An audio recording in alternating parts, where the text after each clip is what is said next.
परमात्मा के मुख्य नाम का सभी उच्चारण करेंगे। ओ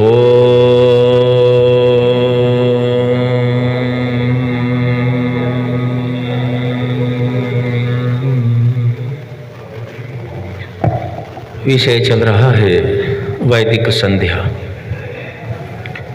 संध्यंती व संध्या, जिसमें भली भांति परमात्मा का ध्यान किया जाए वह संध्या। कल हमने विचार किया था ओम वाक वाक। वाक कहते हैं वाणी को। हमारी वाणी कैसी हो, वाणी के द्वारा हम कोई भी पाप कर्म न कमाएं। कल हम सभी ने वाणी के 4 दोष के विषय में जाना था, उस पर पुनः विचार किया जाता है। वाणी के 4 दोष कौन से हैं?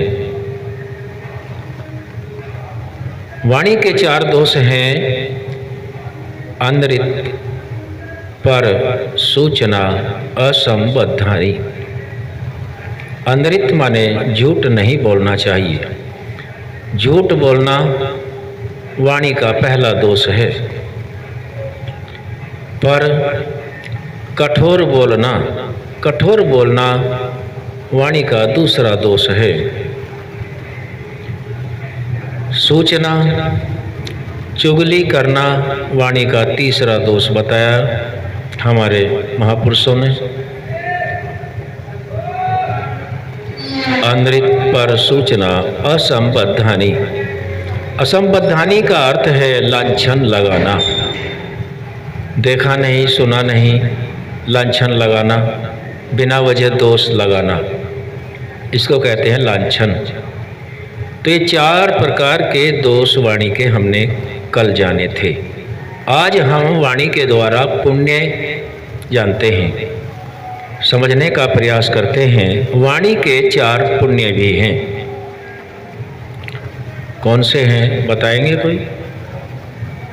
सत्यम, प्रियम, हितम, स्वाध्यायश्चेति। 4 पुण्य हैं वाणी के और 4 ही पाप हैं।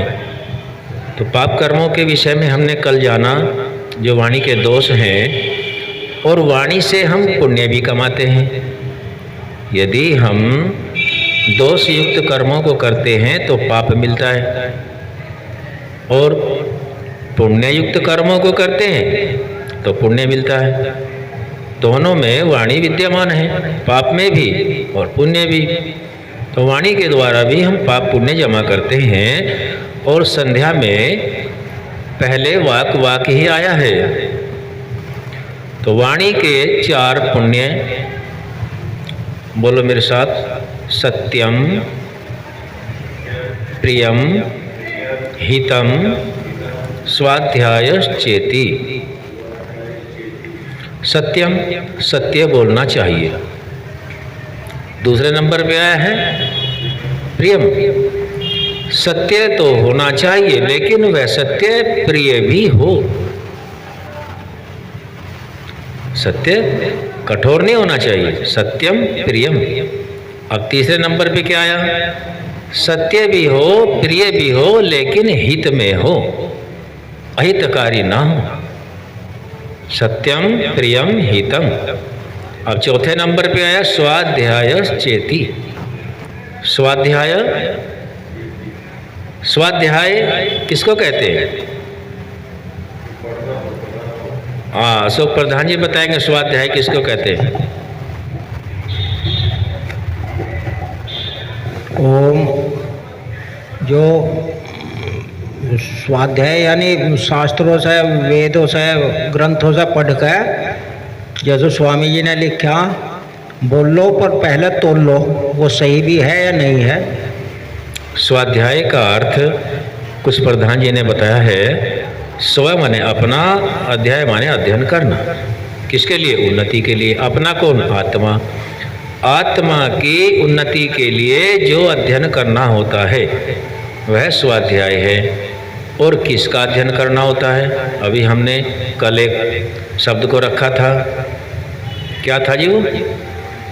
जीवन मुक्त जीवन मुक्तों के द्वारा जो लिखा गया वैदिक साहित्य है उससे हमें यह ज्ञान मिलता है। जितना भी वैदिक साहित्य है सभी जीवन मुक्तों के द्वारा लिखा गया है। जीवन तो है, शरीर भी है, लेकिन इससे वे मुक्त हैं।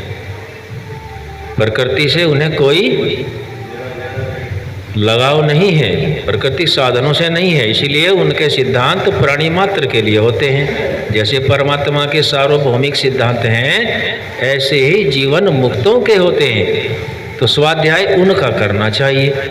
वह वाणी स्वाध्याय से भी पूरी हो, है जी, हित में भी हो, प्रिय भी हो और सत्य भी हो। अब हम प्रश्न करते हैं। पहला, सत्य। किसी की आंख में गड़बड़ है, होती है बहुतों की। देखो, परमात्मा की व्यवस्था है और कोई दोष भी हो जाता है। अब सत्य है, अब उसे कोई कहे, स्वामी जी ने भी लिखा सत्यात प्रकाश में, काणे को काणा ने कहीं, दोष लगेगा। अब उसे कहे कि भाई काणे कहाँ पढ़ो भाई, तो ये सत्य तो है लेकिन प्रिय नहीं है और हितकारी भी नहीं है। हितकारी कैसे होगा?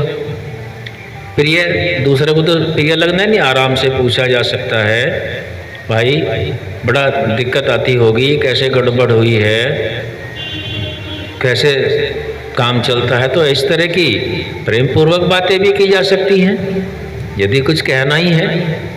तो सत्य ऐसा हो जो प्रिय हो दोनों के लिए, समाज के लिए भी, अपने लिए भी, दूसरे के लिए भी। हितकारी, हितकारी जैसा मैं आत्मा अपने लिए सभी से सुखों की कामना करता हूँ, अच्छी वाणी की कामना करता हूँ, वैसा ही मुझे दूसरों के लिए भी करना चाहिए। ये हितकारी है। स्वाध्याय, जो ऋषियों के ग्रंथ हैं, जैसा जिसके सूक्ष्म शरीर में आत्मा के साथ संस्कार जमा होते हैं, उन संस्कारों से देख के, सुन के, पढ़ के मिलान होता है। और जिस तरह के संस्कार हैं ठीक वैसे ही दूसरे व्यक्ति के भी पकड़ता है।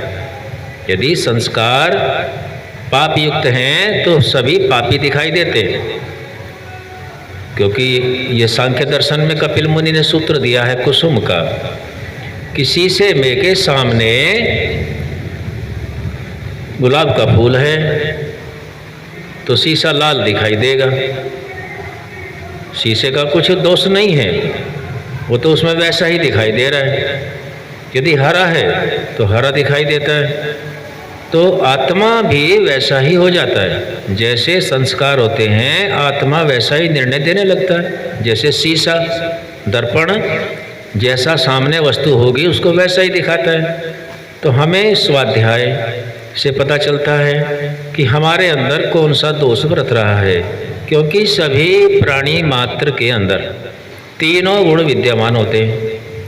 हाँ, इनकी क्षमता कमती बढ़ती होती है, कम या अधिक होती है, सत्व, रज और तम। इन तीनों गुणों से कोई भी मनुष्य, देहधारी या पदार्थ अलग नहीं है। तीनों विद्यमान रहेंगे, चाहे वह जीवन मुक्त ही क्यों न हो, तीनों वहाँ भी रहेंगे, जीवन मुक्त के पास भी रहेंगे। सत्वगुण प्रबल है और निबल हैं, कहीं कहीं रजोगुण प्रबल है, लोकेशना के लिए, स्वार्थ के लिए, कहीं कहीं तमोगुण है, आलस्य और प्रमादी बने हुए हैं। और सत्वगुण तो शास्त्रों से, स्वाध्याय से मिलता ही है। तो हमारे अंदर ये चारों पुण्य जमा करने के जो नियम दिए, इनको हमें अपनाना होता है। सत्यम, प्रियम, हितम, स्वाध्याय चेति। तो वाक वाक जब हम बोलते हैं तब हम प्रयास करें कि हमारी वाणी सत्य हो, प्रिय हो, हितकारी हो, और जो हमने अध्ययन किया है, स्वाध्याय किया है, जैसा मुझे आत्मा को सुख प्रिय है और दुख अप्रिय है, वैसा ही मैं सर्वत्र मानूं और उसको आचरण में भी लाऊं, व्यवहार में भी लाऊं। तो हमारे ये वाणी के पुण्य बन जाते हैं। और आज हमने वाणी के, जो हम संध्या में वाक वाक बोलते हैं, तो वाणी के पुण्यों के विषय में जाना है। अच्छा, वाणी के जो पुण्य हैं इनसे हमें लाभ मिलता है, मन प्रसन्न होता है, आलस्य परमा दूर होता है, जो काम को जिसको भी करते हैं उसमें अच्छा मन लगता है। और यदि वाणी के दोष मौजूद हैं, अनृत प्रसूचना संबद्धानी, तो जो स्वयं के नित्य कर्म हैं उनमें तो मन लगता ही नहीं और दूसरे के इतिहास को रटने में लगे रहते हैं, जबकि उससे हमें कोई लाभ मिलने वाला नहीं होता। हमें पहले स्वयं की उन्नति करनी होती है और यही हमारे ग्रंथों में बताया गया है कि परमात्मा तो बहुत दूर की चीज़ है, पहले तो हमें स्वयं आत्मा को ही जानना होता है और आत्मा का भी नंबर बाद में आता है। आत्मा को जो ये भौतिक साधन मिले हुए हैं, पहले तो इन साधनों का ठीक ठीक प्रयोग करके इन साधनों के बारे में जानकारी इनका ही हमें प्रत्यक्ष करना होता है, तब हम वाणी की तरफ को बढ़ते हैं। तो हमें वाणी से दोष के बजाय पुण्य कमाना है। ये हमने 8 अंग वाणी के जाने, 4 पुण्य के और 4 पाप के हैं। तो इनमें आज वाणी का विषय रखा गया।